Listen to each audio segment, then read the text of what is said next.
Hassan's legs as white as his ankles. I'm so happy that everyone else said that thing too, because he sent me that picture and I was like, dude, your ankles need sunlight. Would dump Hassan. He's too straight for me. J.K. Rowling is a turf. Oh, I did not know that. Holy she? shit. Fuck. I mean, that's not shocking. She kind of sucks, so. Can you both be my mommy and daddy? I'll be your mommy. Disaster. A couple of years ago, Janice, I saw your in your Snapchat story. I saw you in Japan with some weirdos. What kind of trip was that? Oh man, yeah, I went to Japan and shot porn. I think my name for that stuff is like Janice Smith, but it's on r18.com. Hassan has hijabi ankles. I do have hijabi ankles. Yeah, so this is Hassan interviewing his ex-girlfriend, Janice Griffith. If you don't know, she's a spicy content star. And I just want you to just to look at her appearance on this compared to how she looks when she's doing what she's doing. And just see the difference. Something else I wanted to say is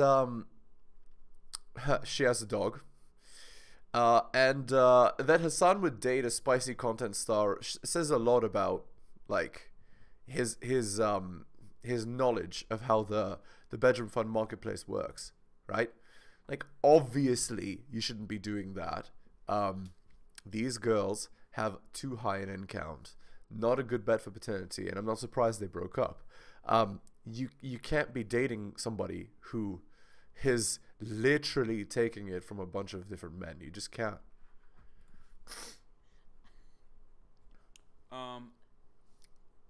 Is it true? What? You cheated on your husband? With Dana D'Armand? Who's your husband? Oh, I did a porno like that. Yeah. Yeah. Oh. It's like, called Lady Daddy. Disaster. What the fuck? Yeah. I don't skip leg day. I work out my goddamn legs, okay? I fucking work out my legs super hard. Okay, I have to pee. I'm gonna... Alright, go pee. Sorry, let's skip this. We did talk about incest porn a little bit. She doesn't know. She thinks it's weird. Sorry. Let's skip. Damn, it looks like you just do stuff. It's not a game, it's a way of life. Why do you know that? How do you know that? I watched my friend's boyfriend play it. Uh-huh. What? Come here. Come here. Yeah, the expression buy a dog and die alone is accurate. Okay. Sorry. You're a strong suit. You should stick to intellectual discussions. I think that people who aren't comfortable with sexuality should talk more about it. And I think that we're both moderately comfortable. I think I'm very comfortable with my sexuality. I'm pretty comfortable. Yeah. No? No, Yeah. I think that you Again. are. I just think that... Okay, we'll dig into this. Hello and welcome to the Helios blog. My name is Helios, here for another reaction video. If you're new to the content, liking the channel, hit that sub, hit all for notifications.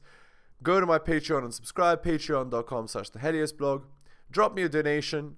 Link is in the description. Shout outs to Hunter M, Adrian R, and Tom M for donating. Okay.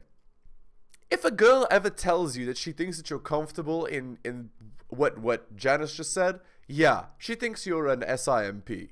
Like, by the way that Hassan is so defensive, yeah, that's not a good sign. It shows that when they were dating, Janice was in control of the frame, and I'm not even surprised, to be honest. Not even surprised. Hassan is the kind of guy that, he doesn't understand reality, right? He's like, basically, he's, the kind of guy that brainwashes the masses into believing the leftist shill. So we hold people to an impossible standard of eloquence and articulation when it comes to something so deeply personal and... Yeah, deeply personal. Being a bedroom fun star is deeply personal. Basically, what is this whole stream about? This whole stream is about Janice trying to wipe the slate clean No, I'm not a girl that goes on camera, takes the clothes off, and just sleeps with whoever pays me.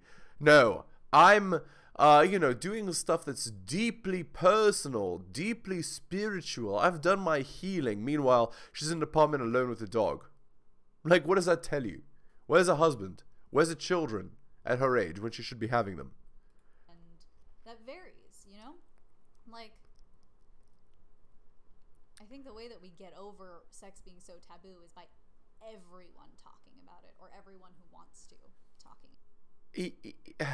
Anyway, this is a perfect freeze frame of her expression. But anyway, yeah, normalizing bedroom fun and normalizing having bedroom fun frequently for women, that is one of the goals of the matriarchy, right? The point being, they want to normalize girls banging Chad and everyone else being invisible. That's what they want to normalize. They want to make it so that they have kids with other men and you come and take care of it. That's what they want to do. That's the goal. Obviously, that wins women's bedroom fun imperative, but it absolutely fails to do anything about men's, you know? So, obviously, that's a no. About it, rather. Hasan, is Janice the best at sex out of everyone you've slept with? Try not to sound sarcastic when answering. Yeah. Tell the truth. So what is the truth? No. I don't know. Oh my god. Is it? Is she? Is she the best? No, I'm kidding. No, she is the best. She is, literally. That's not a joke.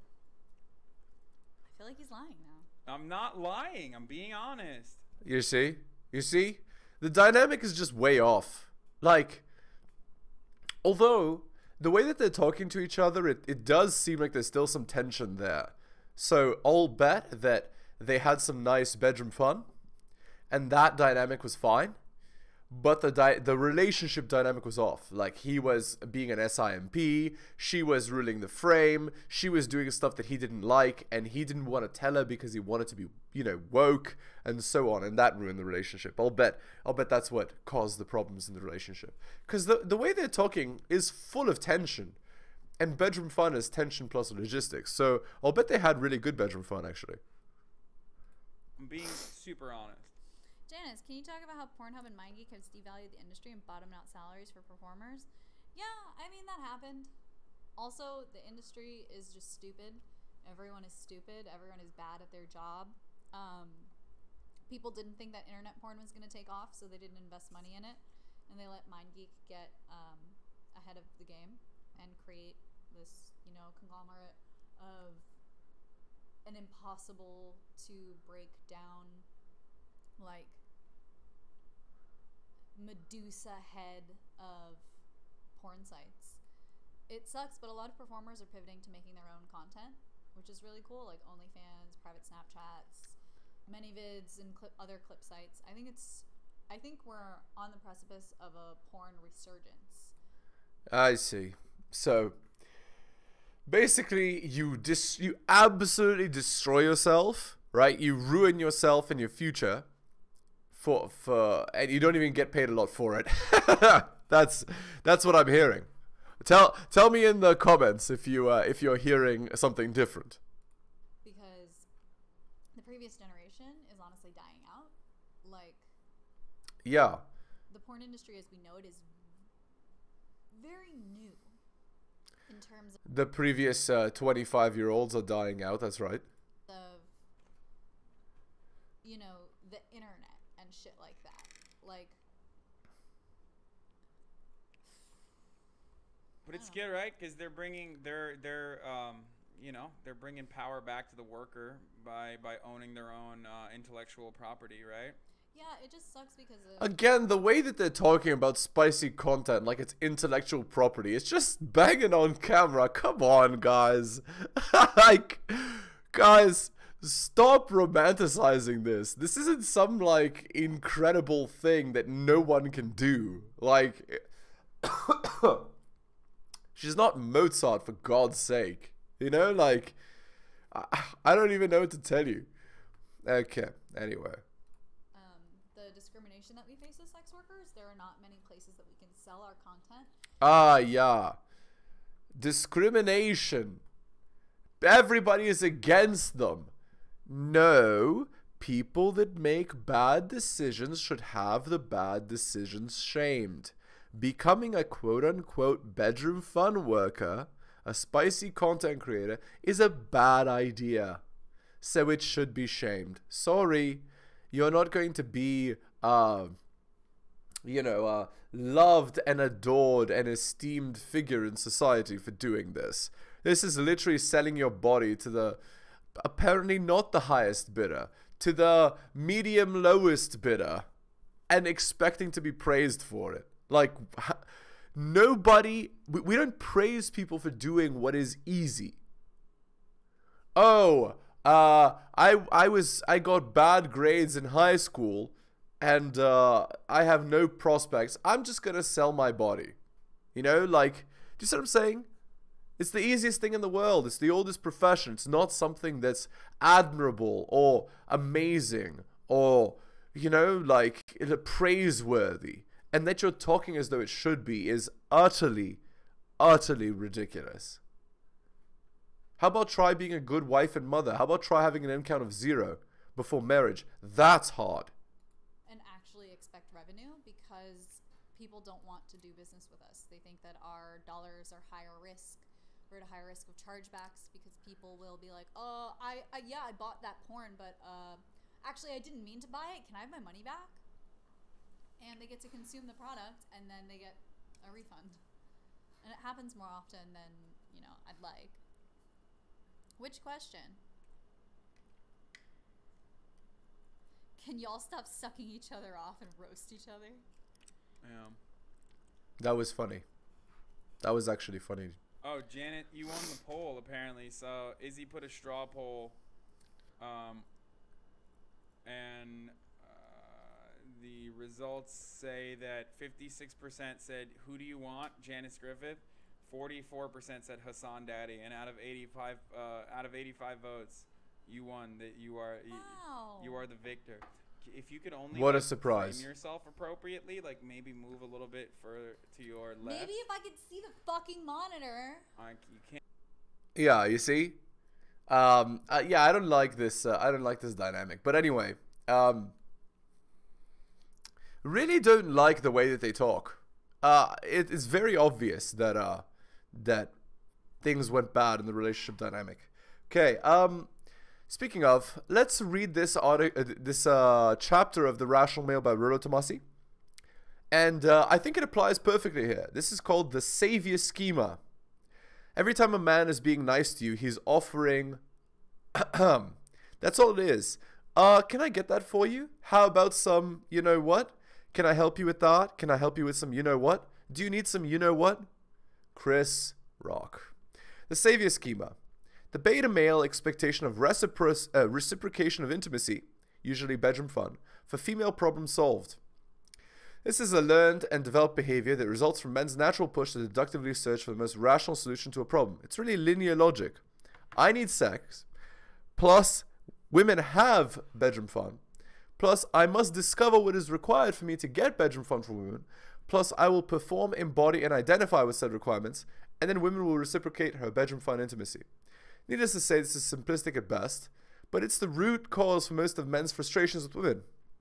Men have a tendency to believe that women will respond as rationally as they themselves would in qualifying for her stated desires.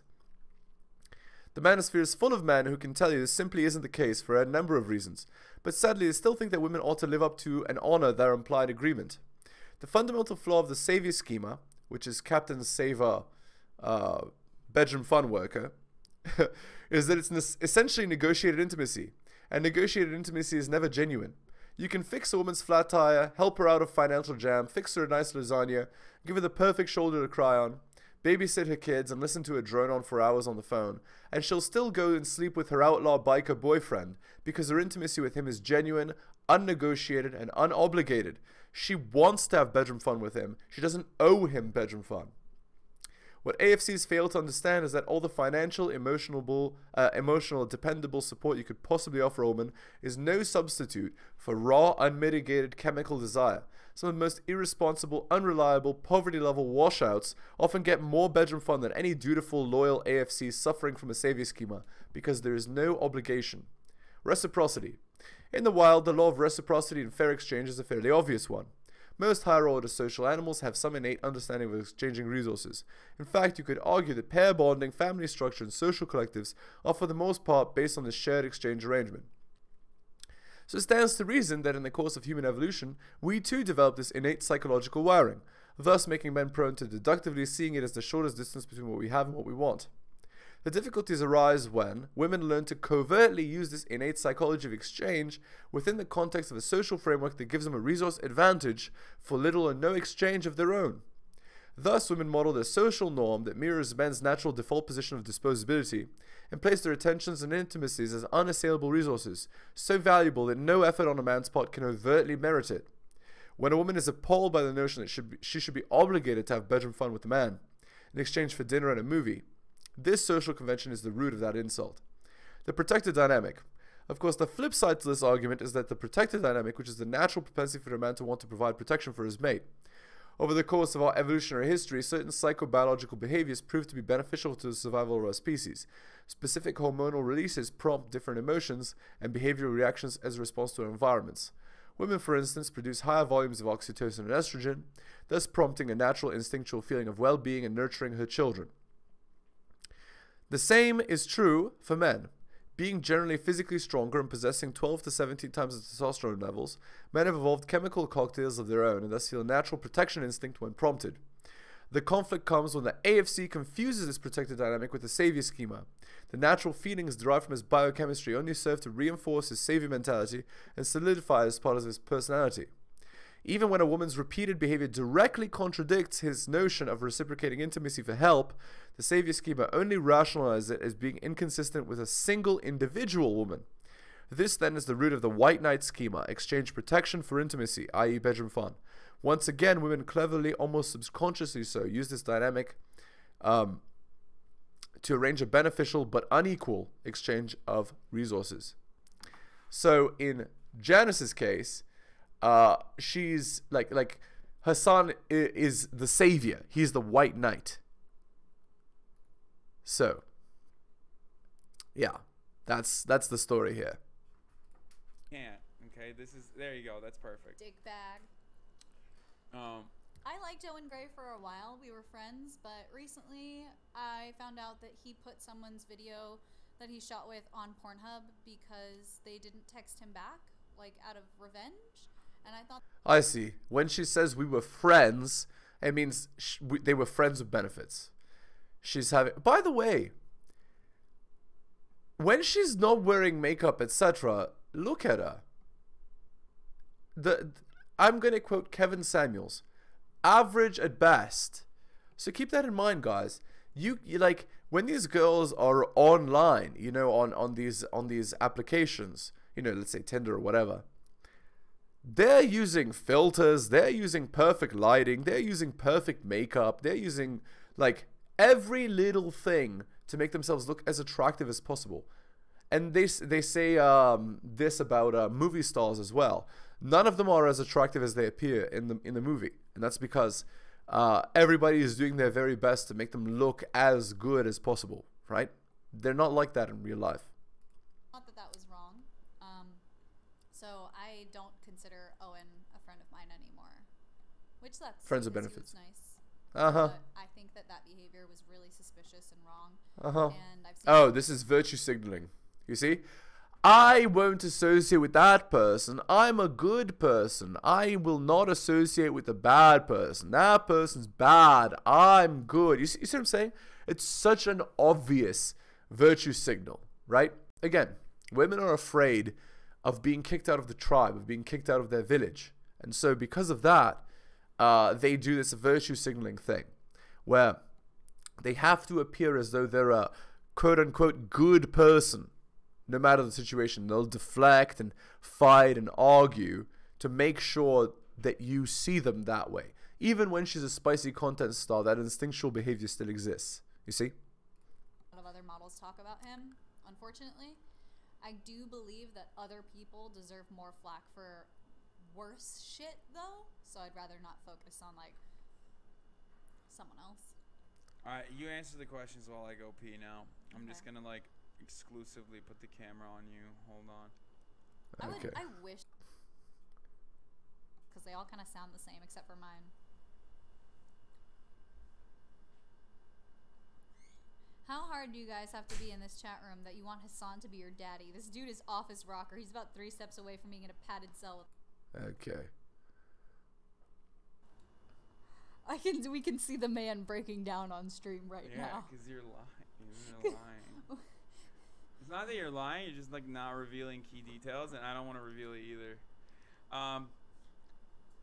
What'd you think about the sex in the show, like sex in the shows like Game of Thrones? No, porn is not setting standards of attractiveness because there is literally pornography specifically made of uglier people.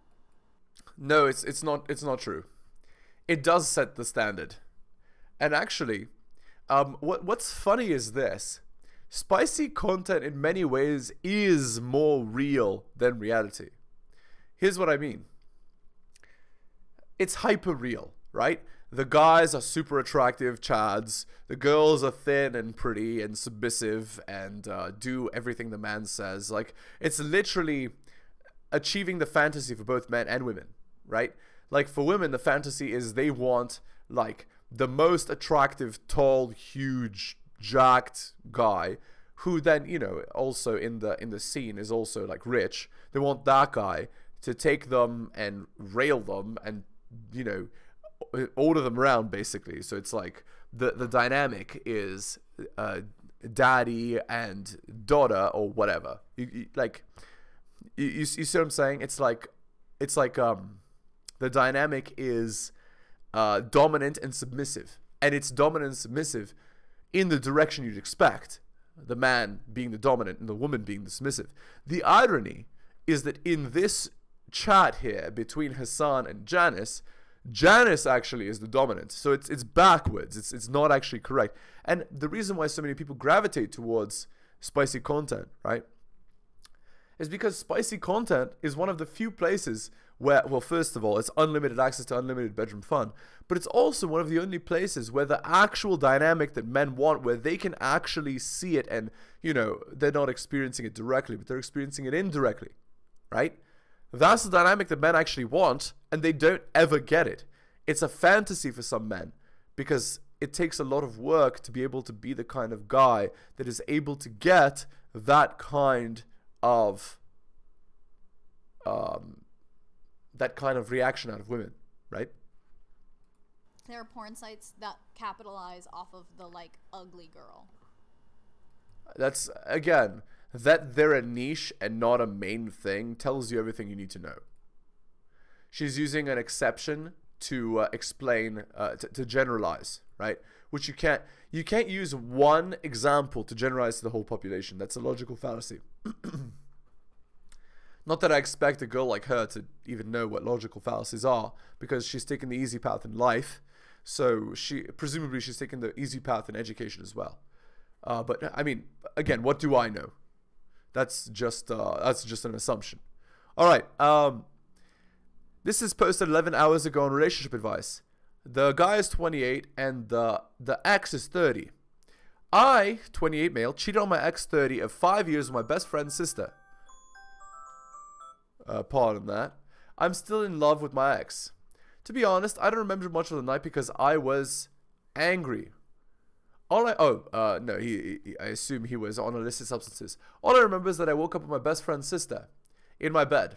I don't remember her coming to the party. I was living a nightmare of my own making because I love my GF and I didn't know what to do. But I told her to be quiet and let me think of what to do. I felt bad and guilty, but I was too cowardly to confess. Anyway, 3 weeks later, on Christmas Day, the girl told me she was pregnant. I knew that I had to step up now. Told my ex that I wanted to break up with her and I started dating the sister officially. We got engaged on Valentine's Day because Girl told me it was important to her to be married before having the baby. I know that too because I know my friend's family are very conservative. We had to at least be engaged before breaking the news to them that we were expecting. And then she lost the baby last week and it's been tough. I've never been so miserable in my life. I feel bad for losing my child and very guilty because I felt relief. I still love my ex and I can't believe how all my life changed because of one drunk mistake. I was supposed to propose to my ex this Valentine's Day and I even had the ring I saved for 3 years. Even ABC was angry that she didn't get the ring because she knew I was saving. I want to call my ex and confess everything to her now. I know I can't have her back, but I wanted to at least know that I still love her, but that I needed to do the right thing and atone for my mistake. I really want to do that, but my sister, who knows everything, told me just to let it go. Any advice? This reads like a soap opera, not like a true story, but okay. Anyway, top comment. 2.8k upvotes. Break up with 21-year-old. Leave the ex alone. You can reach out to her, but if she doesn't want to hear from you, leave her alone. Yeah, of course. Actually, what's funny is that marrying a 21-year-old is much better than marrying a 30-year-old. Unless the 21-year-old is like the rudest person in the world. And yeah, because biologically speaking, she'll actually give you a better life. Unless the dynamic is off, right? If she doesn't respect you and actually like you. But if she is attracted to you enough to have bedroom fun with you, like in a one-night fashion, probably the dynamic could be there if you know how to manage the relationship. So yeah, and then exactly, the second comment, why are you responding like this isn't fiction? Yeah, I believe it's fiction as well. Okay, we're going to end the video there. Again, if you're new to the channel, liking the content, hit that sub, hit all for notifications. If you'd like to support me, then go to my Patreon and subscribe, patreon.com/theheliosblog. Drop me a donation like Hunter M, Adrian R, or Tom M. Shout out to them. Link is in the description. Thank you so much, guys, for taking the time out of your busy day to listen to the video. Thank you for making it to the end. Take care of yourselves, and I'll see you next time.